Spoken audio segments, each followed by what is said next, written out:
Halo, nama saya Jessica Firona, kelas 12 akuntansi. Pada hari ini, saya akan menjelaskan tentang utang obligasi. Sebelum kita mengetahui apa itu utang obligasi, kita harus tahu apa sih itu obligasi.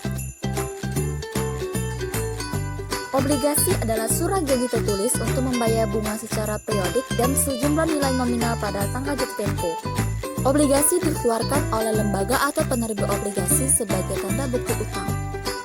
Penerbit obligasi akan memberikan bala jasa kepada pemegang obligasi dengan sistem bunga yang sudah ditetapkan saat penerbitan. Pada umumnya, obligasi diterbitkan oleh perusahaan yang membutuhkan tambahan modal dari pihak eksternal. Utang obligasi adalah pinjaman untuk jangka waktu yang panjang dari masyarakat untuk pembayaran kembali dapat dilakukan secara sekaligus pada hari jatuh tempo atau diangsur setiap tahunnya. Utang obligasi juga merupakan utang jangka panjang secara tertulis dalam kontrak surat obligasi yang dilakukan oleh pihak berutang yang wajib membayar utangnya beserta bunga dan pihak pemegang obligasi beserta bunga yang pada umumnya tanpa menjaminkan suatu aktiva.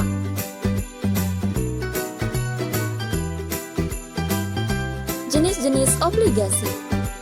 Jenis obligasi dapat ditinjau dari beberapa segi antara lain: 1. Ditinjau dari waktu jatuh temponya, yaitu obligasi biasa. Obligasi yang jatuh tempo pembayarannya sesuai dengan tanggal jatuh tempo yang tercantum dalam surat obligasi. Obligasi berseri, yaitu obligasi yang jatuh tempo pembayarannya dapat diangsur dalam periode-periode tertentu.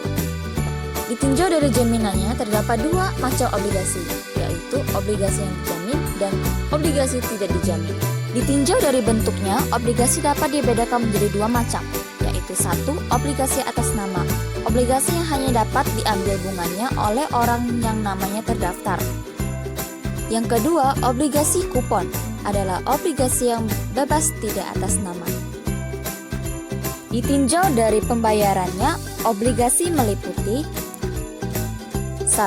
Obligasi biasa, obligasi yang bunganya tetap dibayar oleh penerbit obligasi dalam waktu tertentu, biasanya menggunakan kupon atau bunga obligasi dibayar 2 kali setiap tahunnya.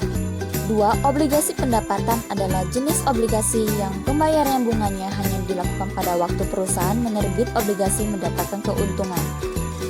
Yang ketiga, obligasi yang dapat ditukar adalah obligasi yang memberikan kesempatan kepada pemegang surat obligasi untuk menukarkan dengan saham perusahaan yang bersangkutan. Konsep nilai kini dalam obligasi.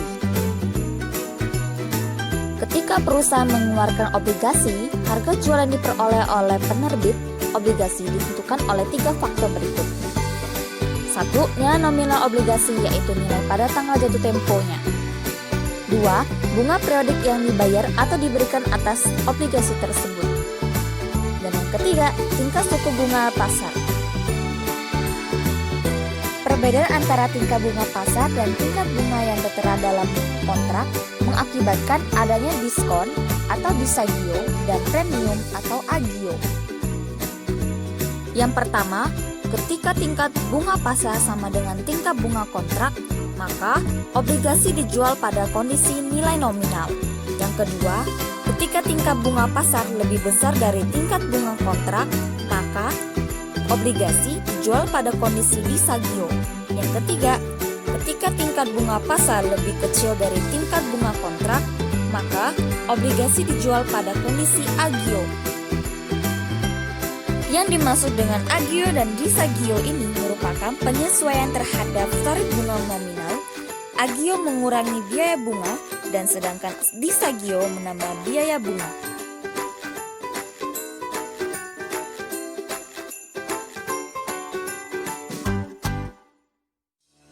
Penerbitan obligasi. Pada tanggal 1 Januari 2005, sebuah perusahaan mengeluarkan obligasi senilai Rp100.000, tingkat bunga 12%, jangka waktu 5 tahun, bunga dibayar tiap 6 bulan, tingkat suku bunga pasar 12%. Maka jurnalnya adalah pada tanggal 1 Januari 2005, kas sebesar Rp100.000 di posisi debit dan utang obligasi Rp100.000 di sisi kredit. Inilah yang saya ketahui tentang utang obligasi. Kurang dan lebih saya mohon maaf. Sekian, terima kasih.